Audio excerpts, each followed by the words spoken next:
Sub junior വിഭാഗം south zone hockey ചാമ്പ്യൻഷിപ്പിൽ കേരളത്തിന് മിന്നും ജയം. പുരുഷ വിഭാഗം ഫൈനലിൽ തമിഴ്നാടിനെ എതിരില്ലാത്ത 7 ഗോളുകൾക്ക് പരാജയപ്പെടുത്തിയാണ് കേരളം വിജയ കിരീടം ചൂടിയത്.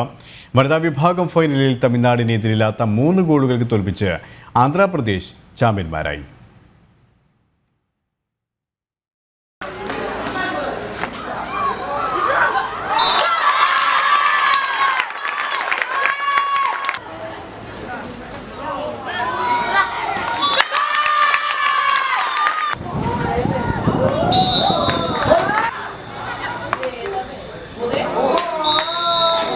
മത്സരത്തിലുടനീളം ഗ്രൗണ്ടിൽ കേരളത്തിന്റെ ആധിപത്യമാണ് കാണാൻ കഴിഞ്ഞത്. തുടക്കം മുതൽ അക്രമവാസന പുറത്തെടുത്ത കേരളം 3-ാം മിനിറ്റിൽ തന്നെ ആദ്യ ഗോൾ നേടി. തുടർന്നങ്ങോട്ട് ഗോളുകളുടെ പെരുമഴക്കാലത്തിനാണ് കൊല്ലം ന്യൂ ഹോക്കി സ്റ്റേഡിയം സാക്ഷ്യം വഹിച്ചത്. കേരളത്തിന് വേണ്ടി രാജു ബഗാരിയയും ബഹല സൂരജും ഇരട്ട ഗോൾ വീതം നേടി.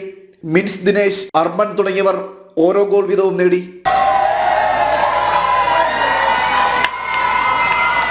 മത്സരത്തിൽ തോൽവി അറിയാതെയാണ് കേരളം സ്വർണം നേടിയത്. 6 മത്സരങ്ങളിൽ നിന്നായി 41 ഗോളുകൾ നേടി. അപരിമിതമായ സാഹചര്യത്തിൽ നിന്നാണ് കേരളം മിന്നും വിജയം കരസ്ഥമാക്കിയതെന്ന് Kerala olympic association president V Sunilkumar പറഞ്ഞു. ആദ്യമായി Kerala hockey junior team, sub junior team men സ്വർണ്ണ മെഡൽ നേടുന്നതിൻ്റെ അരികെ നിൽക്കുകയാണ്. വിമൻ ടീം ഓൾറെഡി 3rd പ്ലേസിൽ വന്നു കഴിഞ്ഞു. നിർഭാഗ്യം കൊണ്ട് മാത്രമാണ് 1ാം സ്ഥാനത്തേക്ക് എത്താൻ കഴിയപ്പെടാതെ പോയത്. നമ്മൾ കേരളത്തിനെ കുറിച്ച് പറയുമ്പോൾ ഏക ഒരു സ്റ്റേഡിയം, കുട്ടികൾ കളിക്കാനുള്ള ഹോക്കി സ്റ്റേഡിയം ഒരെണ്ണേ ഉള്ളൂ. ഈ ഒരു സ്റ്റേഡിയത്തിൽ നിന്നാണ് ഈ റിസൾട്ട് ഉണ്ടാകുന്നത്. തൊട്ടടുത്ത സംസ്ഥാനമായ ഈ സൗത്തിൽ മത്സരിക്കുന്ന 6 ടീമുകൾ മത്സരിക്കുന്നുണ്ട്. 6 സംസ്ഥാനങ്ങളിലും കുറഞ്ഞത് 5 സ്റ്റേഡിയങ്ങളെങ്കിലും ഹോക്കി സ്റ്റേഡിയമുണ്ട്.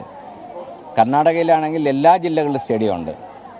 അതുപോലെ തന്നെ തമിഴ്നാട്ടിൽ ഇപ്പോൾ 8-10 സ്റ്റേഡിയം പുതുതായിട്ട് വന്നിട്ടുണ്ട്. കേരളത്തിൽ ഒരേ ഒരു സ്റ്റേഡിയത്തിൽ നിന്നുകൊണ്ടാണ് ഇത്രയും റിസൾട്ട് ഉണ്ടാക്കാൻ കഴിയുന്നത്. വനിതാ വിഭാഗം ഫൈനലിൽ ആന്ധ്രാപ്രദേശ് ചാമ്പ്യന്മാരായി. തമിഴ്നാടിനെ എതിരില്ലാത്ത 3 ഗോളിന് പരാജയപ്പെടുത്തിയാണ് ആന്ധ്രാപ്രദേശ് ചാമ്പ്യന്മാരായത്. വനിതകളുടെ വെങ്കല മെഡലിനുള്ള പോരാട്ടത്തിൽ കേരളം വിജയിച്ചു. 2-നെതിരെ 4 ഗോളുകൾക്ക് കർണാടകയെ പരാജയപ്പെടുത്തിയാണ് കേരളം വെങ്കലം കരസ്ഥമാക്കിയത്. ജനം, കൊല്ലം.